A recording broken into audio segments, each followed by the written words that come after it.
Thank you, Chris Coursey, for joining me today in this great conversation. We've been hanging out for a little bit here and catching up, getting to know each other beyond the fact that our last names are very close. Very close. So, how are you doing today? Doing really well. The sun's shining here in Michigan. It's a beautiful day. And yeah, just having a really good day. And I'm very excited to be here with you. Oh, well, I can't thank you enough. I've been looking forward to this conversation for weeks now. Oh, well, thank So, you. let me just introduce you since Okay. I want to make sure people know what you're all Yeah. about. All Chris right. Coursey is an ordained minister, pastoral counselor, published author, and an international speaker. He and his wife Jen lead the Thrive training program that uses the brain-based exercises to train leaders, families, and communities in the 19 relational skills in a manual lifestyle, which we will dive into a little bit today to hear more. But I just found out a fun fact about Chris. He lives very close to Lake Michigan, which the Great Lakes, if you haven't experienced Yeah. them before, you have to. They are Yeah. incredible. Very. So give us one fun fact about yourself in this place that you find your. Um, one of the things that my family loves to do is go to the beach. My sons love the beach. I love to watch them enjoy the beach and just to be outdoors. So our family loves to be by water as much as we can. So living in Michigan, right by Lake Michigan, is delightful. Lots of opportunities to just go to the beach or go to watch the sunset. Sunsets are just picturesque. I am with you. We have Lake Superior, I was telling Chris, and that is just our family's sweet spot. We love, Oh, love going up to the Great Lake. so pretty. So good. Well, I have a fun story of how you and I came to know each other a little bit and just really been following you on social media a lot too and reading Oh, your awesome books, which I can't wait to share. oh, thank you. But I'd love if you just told a little bit more about this Thrive training and kind of more around this manual lifestyle. People Yes. that aren't familiar with this. Yeah. So my wife and I train relational skills, and the name of our organization and ministry is Thrive Today. And it's very interesting history because I started out working with severe trauma. So I started out on the walking with just precious friends, who are in their own journeys of growth and healing. And I met Jim Wilder, a guy from Southern California at the time, clinical psychologist and a minister. And he was trying to apply all this brain science that was coming out in the 90s, and especially by a guy named Alan Shore from UCLA. Just Jim was trying to make this, accessible for people. And he was one of the authors of what's called the life model. So when I met Jim, he was talking about how God designed our brain to run on the fuel of joy, glad to be together, joy. And when I heard Jim speak, I thought, this guy just explained my life. He just explained my family and my church. And so it gave me a lens, and I started to get to know Jim better over the next couple of years. And then in 2001, we started working together. Wow. And at that point, I was a pastor of a small fellowship, part of a what we'd call like a redemptive community. We were trying to apply the life model as like a community of people.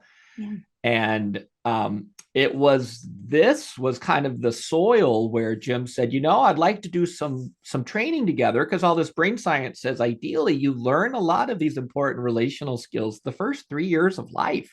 Wow. And if you're like me, I didn't learn all those skills the first 3 years of life. And so Jim Yeah. said, I would love to create some training that we could help, people, can adults learn these skills? And intuitively, we kind of figured we should be able to. Why not? But nobody Right. was testing that.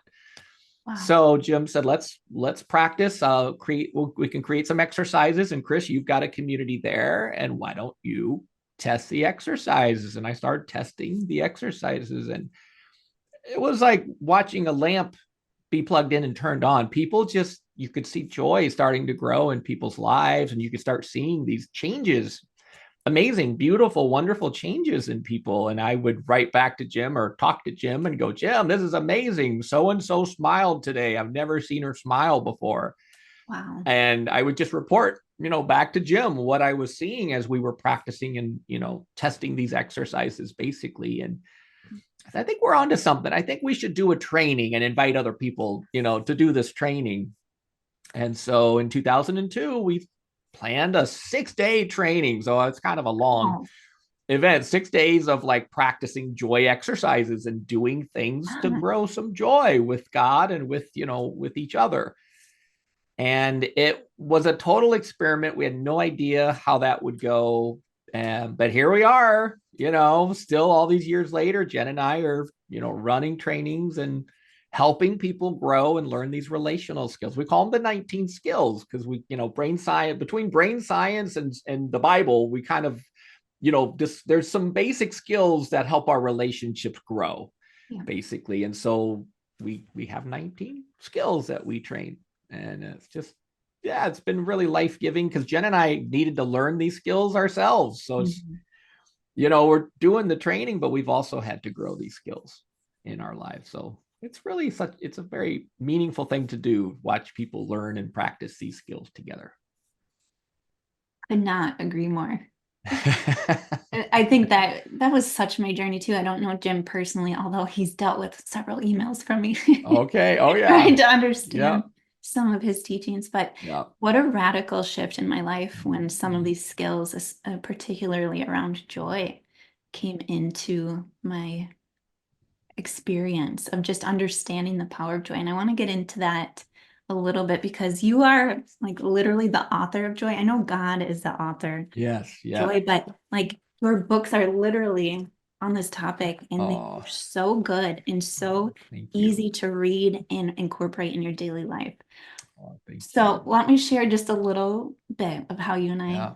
came to know Please. each other because I think it's just a fun story. And there's a place to wrestle here that you really helped me with some breakthrough that I want to share with people. And that's a huge reason of why I wanted to have this conversation today. Gladly. So back in 2022, I shared in the beginning of the book that I've just released, Walk With Me. It's not Yeah. about getting it right. It's that last bit, that not about getting it right. I was meeting with a friend and we were praying, doing some Emmanuel prayer. And this was something the Lord brought to her awareness at the end. But it hit me because that was kind of the container of the journey of healing I had just been on. After coming to know a lot of Jim Wilder's work, I'd been sitting in, I think, maybe a year of reading the other half of church. I Oh just yeah. renovated some of these other great books Hmm. and understanding a lot of this neurology and this idea of it's not about getting it right was really kind of addressing this striver, Hmm. perfectionism, not being enough, just all these different things that I was processing. And I just didn't have the language for it until that moment. And I thought, yeah, if it's not about getting it right, it's just about walking it out with him in this Emmanuel journey, God with us. What does that really look like? And how do I communicate that to people? So I ended up at this training. It was the Nurture conference that Jim Wilder was leading with Carl Lehman and a few Oh yeah. others. And it was on the third day of this conference. I love that you guys did a 6-day training Yeah.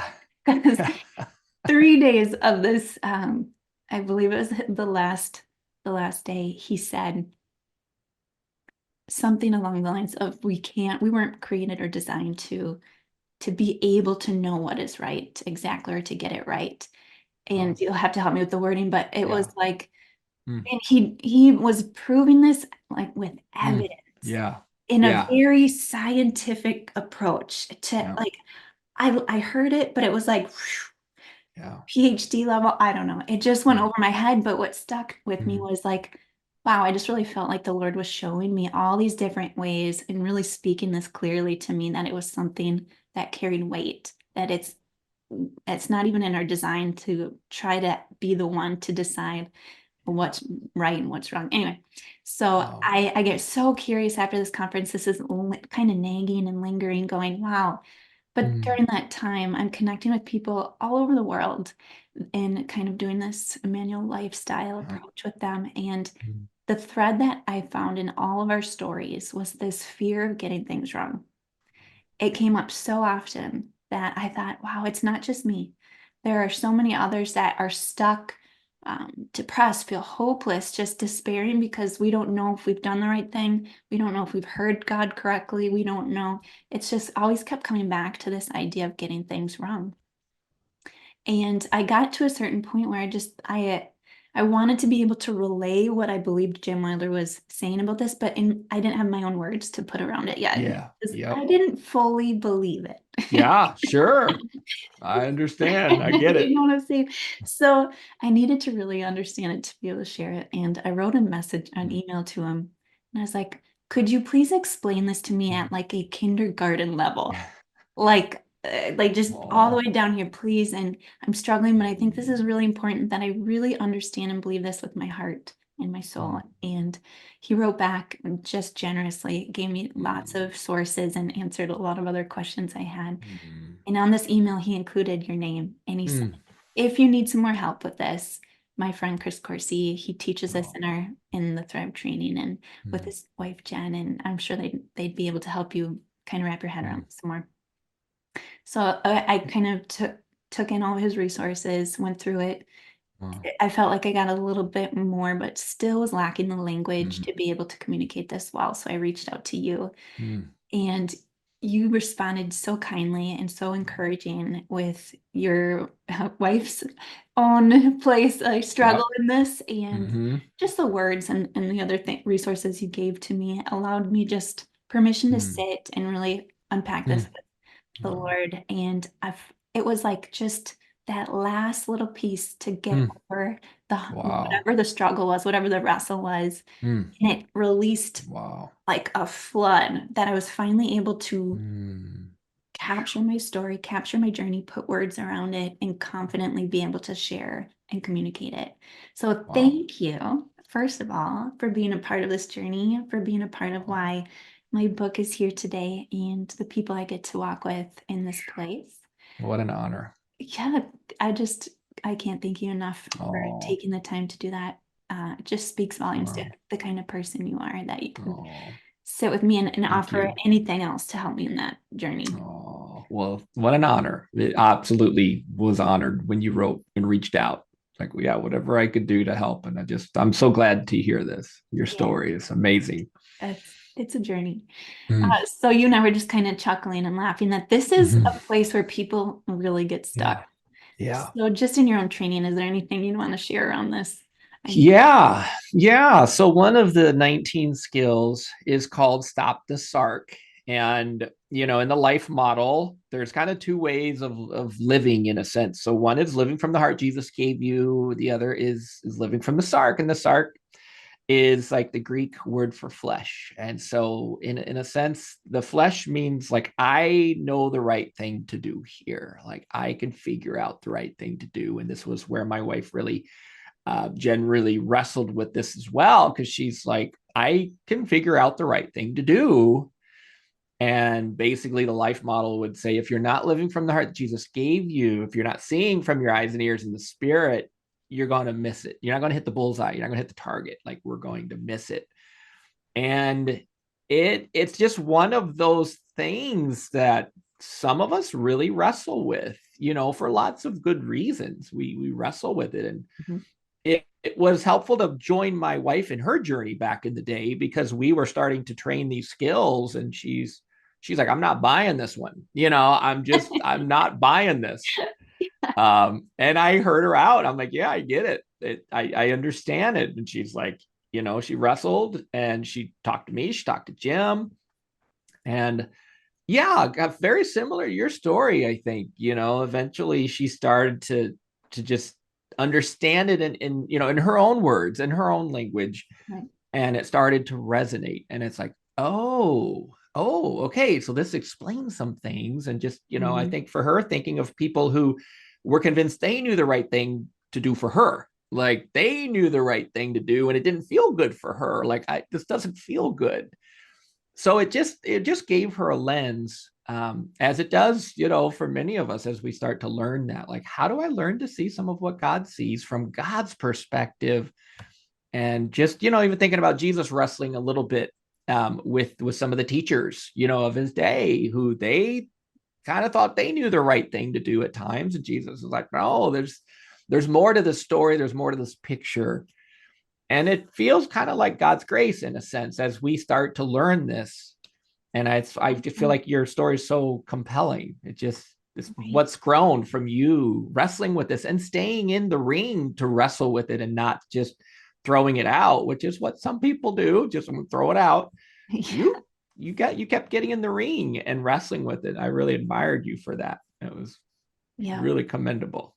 Oh, thank you so much. And I just do love hearing Jen's story because for me, I think there's a lot of fear attached to thinking that Yeah. for someone that was really just trying to do the right thing, what stood out to me was that I can't. Yeah. And the fear of Mhm. failure or fear of getting it wrong made me feel just like broken. Yeah. I couldn't, it was like I was just missing the whole relational piece Mm. of what it actually means that God Yeah. is in everything all the Mm. time and we're already Mhm. on that path. It's not about right or wrong. It's That's just cool. knowing where he is in all of it and Yeah. making that the center and the place that we walk with. That's So fantastic. there's the real freedom came when I finally come to that Wow. place. But That's cool. what a journey it took to get there, Chris. Yeah, it's quite a journey. And here you are now. You can kind of look back on that journey and you could see like how what's grown in the garden because you kept wrestling with it and looking at it. And that's pretty neat to step back and look at, wow, there's a lot of good things that's grown in this garden because you stayed with it Yeah, and kept wrestling with it. absolutely. Well, I'd love to talk more around this idea of joy today. Yeah. Okay. Because even one of my earliest readers, when I finished writing my story, I had a friend, a new friend, read it, and Mm. something that stood out to her in my language was the word joy. Mm. And I wasn't thinking that that was a weird or different thing because I'd become so familiar with the Mm. idea of how Yeah. important joy is, like you shared in the Mm. beginning. And I think that we have really undermined the power of joy. So I'd love to hang out in that place of Yeah. just really my heart would be to share with people because in my book I'm really just sharing my story, so I can only share little pieces of some of this amazing Mhm. information that we have around joy. But Yeah. because I have more on my shelf, but I have 4 books Yeah. that you've written Wow. on this topic, I think Oh, it'd be really fun to sit in that place, yeah. particularly Mhm. maybe where the heart of the joy switch came from and some Yeah. of the practices in there. Yeah, this the joy switch kind of holds a special place in my heart because my hope with that book was just to give somebody some simple resource that they could sit down, learn a little more about joy, and do some practices and some exercises to experience it. Like joy is like a fine meal that you eventually you have to sit down and taste it. You know what I mean? That's kind of joy is like you have to just experientially reflect on it and notice it and enjoy it and feel it. Mm. So with the joy switch I really hoped that it would be a simple resource people would be able to just pick up and start learning about joy, and I really tried to share what really impacted me about Mm. joy and about this journey that I've been on, learning and applying the life model is just what was it that really has spoken to me, Yeah. and that's out of that desire really is the book was born. And I had friends that said, Chris, if your books are too big, I'm not going to read them, but if they fit in my pocket, I might read it. And so I was like, okay, let me see if I can It's so true. pull this off here. Yeah. um and jokingly, they were joking, but thankfully I think they did actually read the Yeah. book, so that was encouraging. Yeah. But yeah, just something simple that people could do and learn and share. And that really is where the joy switch came out of. And I when I first signed on to write the book, I had like a year and a half to write it. Okay. And then the publisher called and said, hey, somebody had canceled or moved their spot. Would you be interested in moving up the book to you'd have like a month and a half? And I thought, oh, that would be Wow. nice. Like it'd be good to just get it out, because there was another, it was the Four Habits book was coming. And I thought it'd be nice to Oh, get okay. the joy switch out there. And so I agreed. And then COVID shut the world down. My sons were home from school. Like all of this stuff happened. And I'm trying to write a book about joy and staying relational while I'm just trying to hold on to joy and stay relational myself, with all that was going on in our lives. But Oh, the good thing that came out of this was I had the chance to practice what I was preaching in a sense. Cause like you can't write a book if your brain's in enemy mode. Like when your relational circuits are offline, creativity's gone. And so I Wow. knew if I don't try to charge my battery here with some joy and get relational, I'm not going to be able to write this book. And the deadline was looming. Mhm. And so it was neat how God used all of those circumstances for me to, all the exercises were born out of a place of me like, okay, how can I get my joy back here when I feel like I've lost it? I'm feeling pressure from the deadline looming. I feel, just I'm easily distractible when I'm writing. So having my kids Mhm. home, like, how am I going to do this? Wow.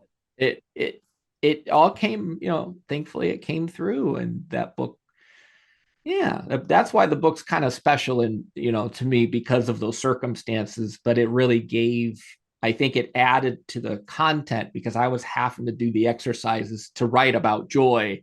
Right. I had to do things to try to get relational and get my relational brain online where some creativity could start to flow. Ooh. Yeah. One of my favorite lines that I came across in the book, it's page 74. You said, here's the reason I wrote this book. Mm, Living life in airplane or enemy mode is miserable. We do not have to be content living our lives relationally disengaged. Hope comes when we believe our dreams are possible. wow. Staying relational gives us creativity, like you just said, Mm, energy, and the drive to achieve the impossible. yeah, And that's that's where great. I think this Mm, conversation is so important to have today because mm, I don't think we associate joy with yeah.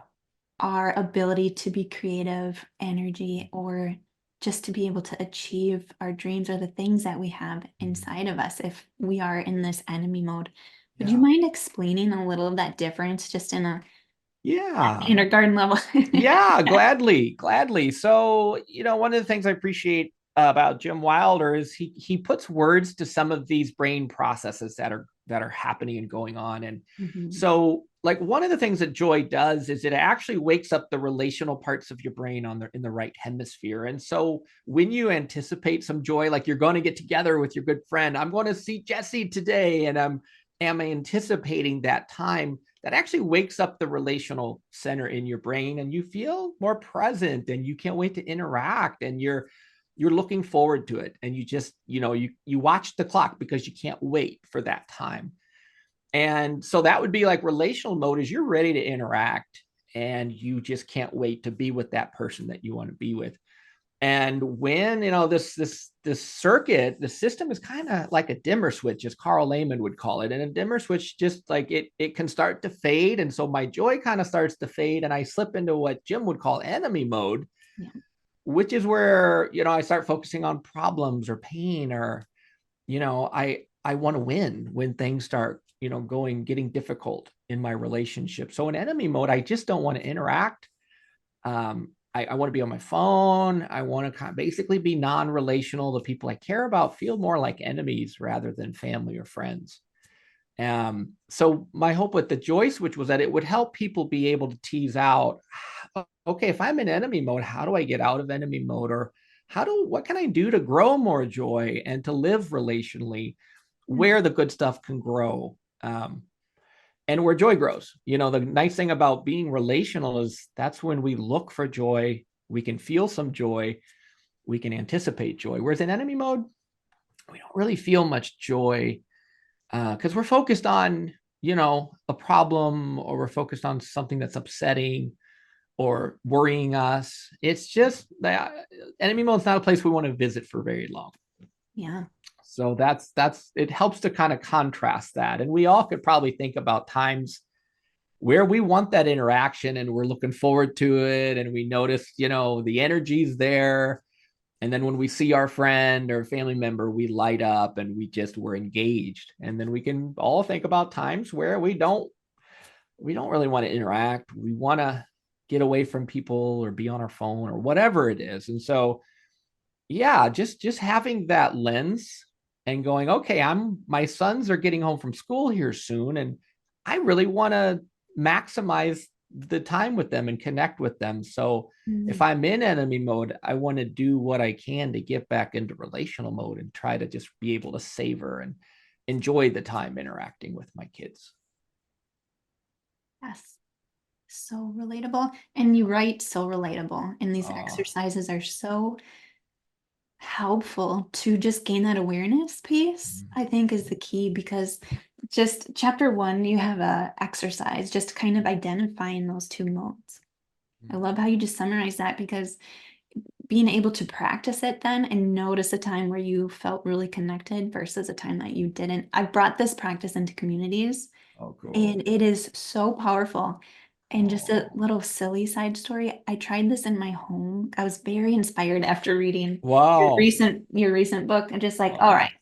my kids are a little older. We're gonna have a family circle time. Like, we're gonna talk about the importance of these two modes, identifying them. And I think it's Wow. in the joy switch, right? That your family came up with like Oh yeah. enemy mode names to Yeah. just like help that awareness. Yeah. Mom, you're kind of, I think you gave each other fruit names, Yeah. Yeah. right? My sons came up with names of different fruit, Okay. so they would say the fruit, and that was your cue that you might be going toward enemy mode here. Which, Yeah. let me just tell you, with my children, four kiddos, we're sitting around, ages 13 to 7. And I'm like, well, Chris Coursey's family used fruit. What would you guys like to use for this word? And we kind of went through the whole process and exercise. Oh. And my one daughter's chocolate chip. And then, we all Oh. had just different names. We didn't get into a Yep. particular That's theme. cool. I like that. But in this last week, what I've noticed about this, when I hear the fighting over the remote control or the Oh yeah. devices, all I can hear in the basement is chocolate chip, and they're just screaming their names at each other, Oh, and it actually funny. brings so much joy. Like it's kind That's of cool. alleviated just that stressful moment. Yeah. The kids are even yelling Yeah. out those names to each other. That's cool. I don't know if that was Wow. how that practice is supposed to actually help in that regard of just kind of deflating the heat of the moment, Mm. but That's um, impressive though. They're yeah, doing it. They're using it. they're doing it, and it's Wow. just open doors to great conversations about Oh, processing emotions that's neat. and Wow. feelings. That's neat. I love that. And it made Yeah, make me a little bit hungry here in chocolate chip. Like, oh, yeah. But it does, yeah, that's a great example that my hope would be like if I just say, like to my wife, Jen, if I say, honey, you're in enemy mode. I think you need to get yeah. out of enemy mode. That's not going to probably help her get out of enemy mode because No, she's, but if we find those words, or some way of communicating that yeah, there's something about that feels a little more digestible yeah, in the moment. a little more relational, because I think Yeah. enemy mode feels like the words calm down. Yeah. We've been Right. talking about that a lot in our house. Like we don't use that word anymore. We can't say Yep. that to each other because it doesn't actually help us calm down. That's It right. kind of does That's the right. opposite. Yep. It does. Good Yeah, point. It really does. yeah. Yeah. So one other really helpful part of the joy switch for me is just talking about the joy gap. And Yeah. I guess just with the end, before I move into something I want to talk about in the Yeah. 4 habits of joy-filled people, that joy gap has massive effects on Mm. our relationships, particularly marriage and relationships in general. Even with our relationship with God. So how would you identify this or help people understand this concept of the joy gap? Yeah, that's an excellent question. And when Marcus Warner and I were working together on some of our projects, we wanted a picture, kind of like a word picture that could help people see why we want to grow some joy. And so the kind of phrase we came up with was how to shrink the joy gap. And so the joy gap is just how much time exists between moments of joy, moments of shared joy. And so ideally, we want to shrink this gap, which means we're going to have more joy opportunities, right? More opportunities to connect and glad to be together, joy. And I tell people, happiness is circumstantial because sometimes when I talk about this, people think, well, I just have to be happy all the time. We're like, no, that's not what we're saying. Happiness is circumstantial. Like I'm happy because of, the movie at the theater that I'm going to go see tonight. joy is sharing that opportunity. So I'm looking forward to Mm, being with Jen as we share that together. And so the joy is the relational parts of our day where we're glad to be together. So ideally, we'd want to shrink that gap a little bit so that we have more opportunities for glad to be together joy. And so that, yeah, it is kind of a helpful picture just to think, how can I shorten the distance or the space between opportunities of joy with my friends and mm, family and with God? huge, How do I grow some joy with God as well? huge. Yeah. So yeah, I think it's a helpful picture. Just like, okay, yeah, I don't want to go too long without some joy because I'm going to feel that. Mm, It's kind of like how, trying to use our phone when the battery is dying. It's just not satisfying.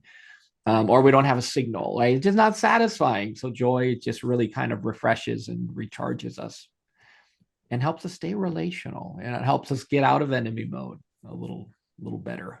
Well, and the other huge part, that's really resonated with Jim Wilder's work, is just that growing that joy capacity so Yeah. that we can process some of that pain and just the everyday challenges of Yeah. life. But I love how you've given us these really helpful Mm-hmm. tools and resources to understand more about the importance of that joy and the joy gaps. I'd say the one question I ask people Mm-hmm. is what's your joy level at right now? As Great question. particularly around walking with people that are looking for some healing, Yeah. just because then maybe we need to just start in that place of just working on building up our joy. I love that. I love that. Just having that lens. I think you're spot on. Like for one, it just helps people even connect my journey of healing and growth with joy. Like joy is a big part of joy. Joy is the wind in our sails, and I love that you ask people that question. Because honestly, I feel like as we start to learn this stuff, we all probably can think of, well, I could use a little more of that. I could use a little more joy. And that is going to help me as I go down the road that I'm on and Mm, grow and heal. And for me, it was such a profound concept.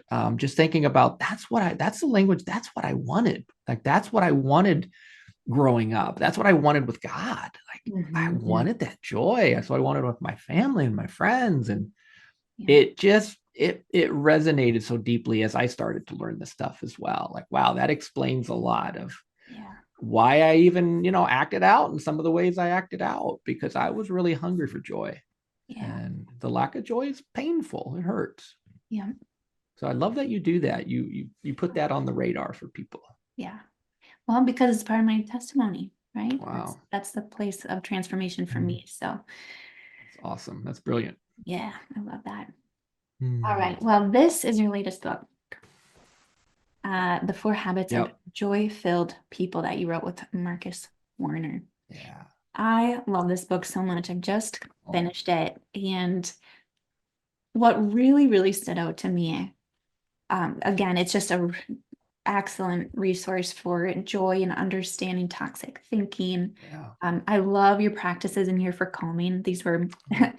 I did probably go on way too long with my children trying to explain and read all of these Yeah. word for word because they're so helpful Oh. and digestible. I really love Mm. that.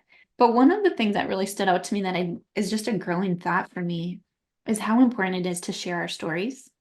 Yeah. And in here you have laid out a beautiful way to share our joy stories, and especially how we work through emotions that are challenging.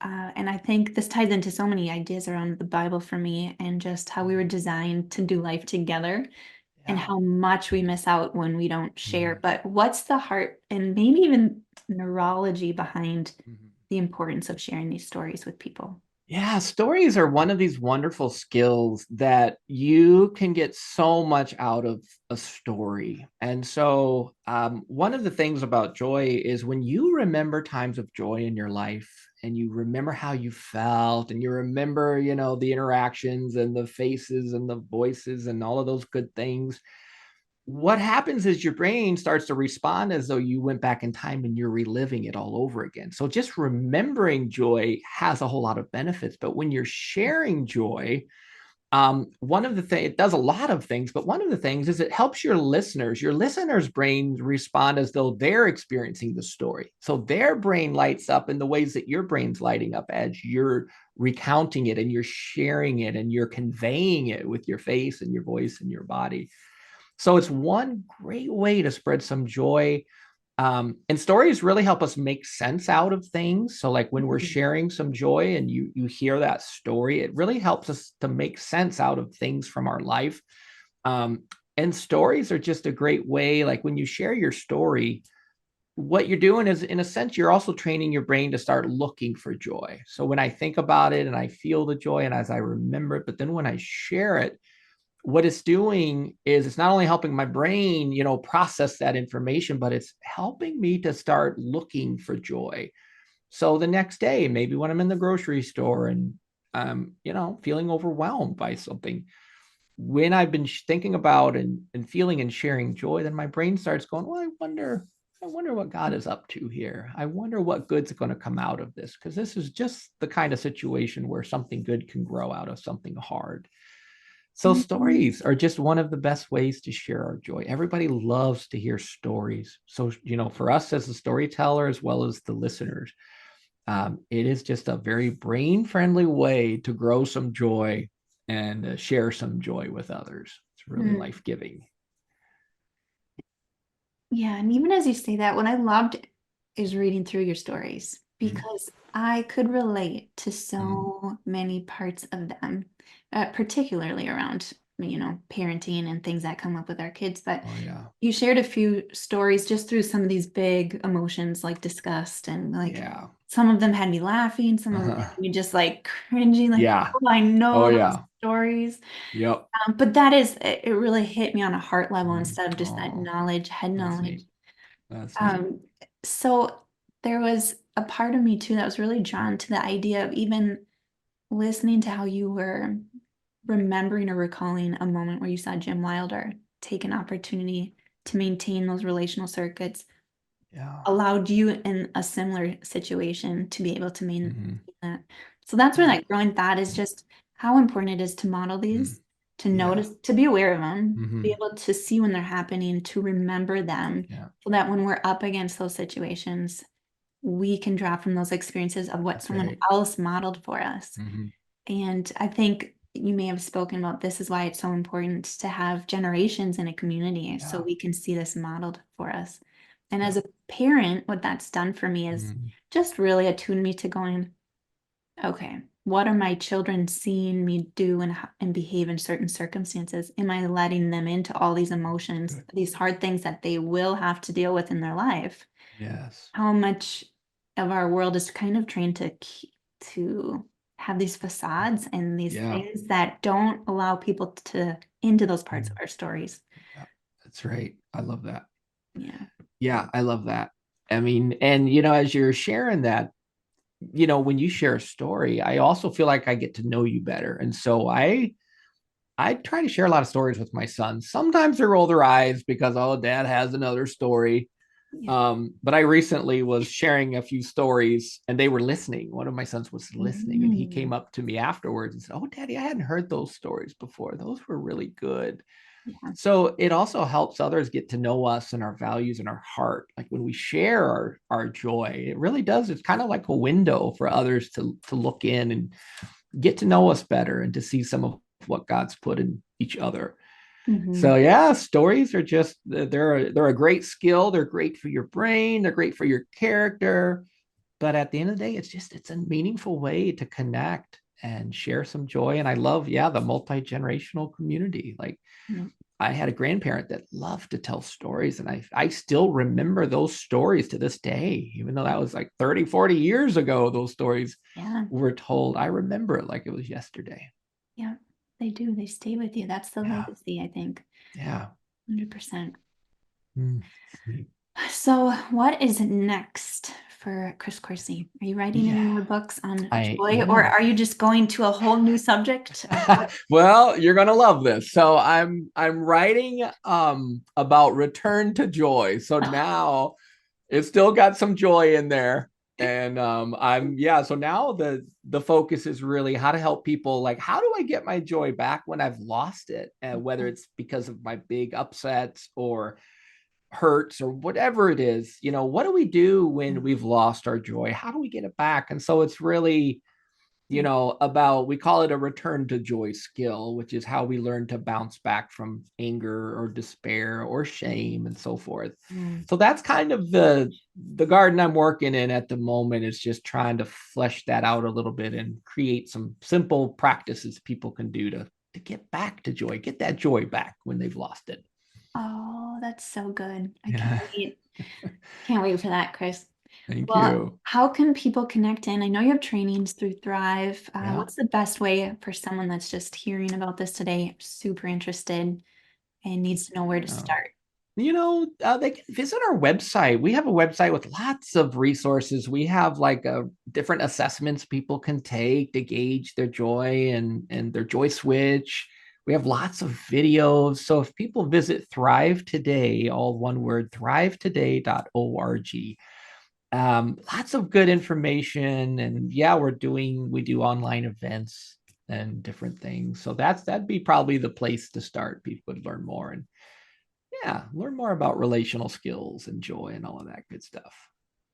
And if you guys want to follow Chris, he is on Facebook and he Yeah. posts really great things Oh, on all the topics we've thank you. discussed today and more. One of my favorites, Deep Yeah. Thoughts. Deep Thoughts with Chris Coursey.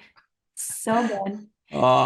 Thank you. Yeah. Yeah, I enjoy that. Those are all the thoughts that come to mind throughout my day. I could be interacting with Jen and go, "Oh, wait a minute. That's that, let me." And she's like, "Okay, I got the deep thought I need to share." So it's fun. It's fun to share some Okay. of the joy and share some of the thoughts that Yeah, bubble up they're in our lives. fantastic. And I'll Oh, share your details and all your information when I thank put you. this out. So thank you. Thanks for hanging out today. It was such a great conversation. This was delightful. And I'm so excited for your new book. Thank you for sharing your journey and just, yeah, being so transparent. I love your story, and it's very compelling what you have to say. So thank you. It's been an absolute joy to be with you today. And just, I love what you're doing and appreciate what you're doing. Thank you. Thank you so much. All right, friends, stay tuned for more. And we just would love to hear what you got out of this conversation today. So feel free to comment or send a note, and we will see you all again soon.